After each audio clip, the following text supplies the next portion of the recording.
রেখে তাকে রাজা মশাই ভালোবাসি আমি তোমার মেয়েকে।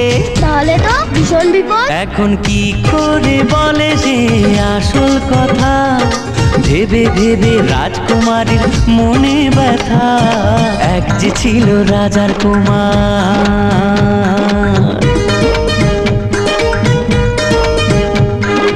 ওদিকে সেই অন্য দেশে রাজার কুমার এসে বিয়ের কথা বলতে এলো হবু জামাই বেশে।